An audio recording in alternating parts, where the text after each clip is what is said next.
এই বছর জামাইকে একটা নতুন রেসিপি বানিয়ে খাওয়ান, চিল্লি পনির। তার জন্য আমরা এখানে নিয়ে নিচ্ছি অনেকটা পনির, একটা শিমলা মির্চ। পনিরগুলোকে খুব ভালোভাবে আমরা একটু বড় বড় সাইজের কিউব শেপে কেটে নেব। তারপর ওর সাথে শিমলা মির্চটাও ভালোভাবে একটু বড় বড় সাইজের করে কেটে নেব। এই দুটোই কিন্তু একটু মিডিয়াম সাইজের কাটবেন, বেশি ছোট কাটলে কিন্তু এটা ভালো দেখাবে না। তারপর আমরা এখানে নিয়ে নিচ্ছি কর্নফ্লাওয়ার, টমেটো কেচাপ, নুন, লঙ্কা গুঁড়ি এবং সয়া সস। এই দেখুন আমাদের এটা কিন্তু টোটাল ইনগ্রেডিয়েন্ট। এরপরে আমরা একটা খালি বাউল নেব আর কেটে রাখা পনিরগুলো আস্তে আস্তে করে বাউলে রেখে দেব। তারপর কর্নফ্লাওয়ার 1 চামচ বা 1.5 চামচ, যতটা আপনাদের পরিমাণে দরকার আপনারা অতটাই নেবেন, যেন পনিরটা এপাশ ওপাশ করে একদম ওই কর্নফ্লাওয়ারের পাউডারের সাথে একদম লিপটে যায়। একটু কর্নফ্লাওয়ার দিয়ে ভালোভাবে আমরা নাড়াবো।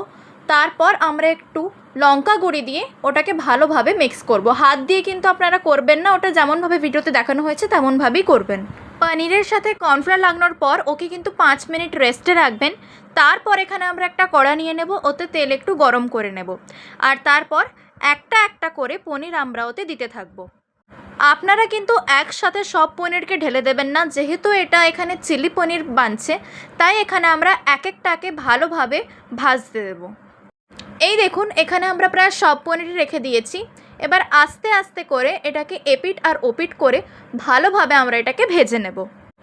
আচ্ছা, তারই মধ্যে যেই বাটিটাতে আমরা পনিরটাকে মাখিয়েছিলাম ওই বাটিটাতেই আর একটু কর্নফ্লাওয়ার পাউডার দিয়ে আর একটু জল মিক্স করে একটা ভালো স্লারি বানাবো। সাইড বাই সাইড পনিরটাকেও কিন্তু আমাদের ভালোভাবে ভেজে নিতে হবে, এপিট আর ওপিট করে।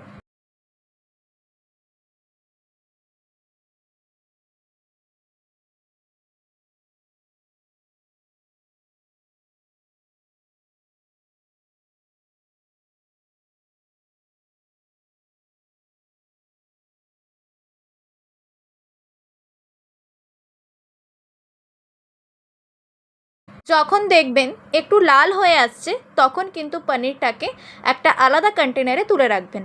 এখানে আমরা একটা আলাদা কন্টেনারে পনিরগুলোকে তুলে নিয়েছি। আবার একটু কড়ায় তেল দিয়ে এবার আমরা এখানে দিয়ে দিচ্ছি কেটে রাখা শিমলা মির্চ।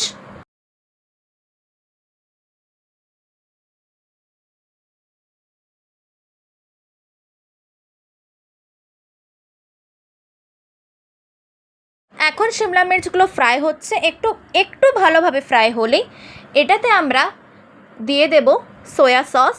তারপরে আবার একটু নেড়ে নেব। একটু নাড়ার পর ওতে আমরা সাথে দিয়ে দেব টমেটো কেচাপ। এই দুটো দিয়ে কিছুক্ষণ আমরা এটা নাড়তে থাকবো। 1-2 মিনিট নাড়ার পর এতে আমরা কর্নফ্লাওয়ারের স্লারিটা দিয়ে দেব।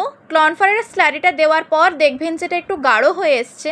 তারপর এতে আপনারা পরিমাণ হিসেবে জল অ্যাড করবেন আর তারপর এটাকে ভালোভাবে আপনারা নাড়তে থাকবেন। এরই সাথে আমরা এখানে দিয়ে দেব একটু ভিনেগার আর তার সাথে চিলি ফ্লেক্স। চিলি ফ্লেক্সটা আপনারা নিজেদের ঝাল অনুসারেই দেবেন আর ভিনেগারটা একটু দিলেই হবে। কালারের জন্য আমরা এখানে আরেকটু চিলি পাউডার অ্যাড করছি আর তার সাথে একটু জল অ্যাড করছি। আপনারা পরিমাণ হিসেবেই জলটা দেবেন।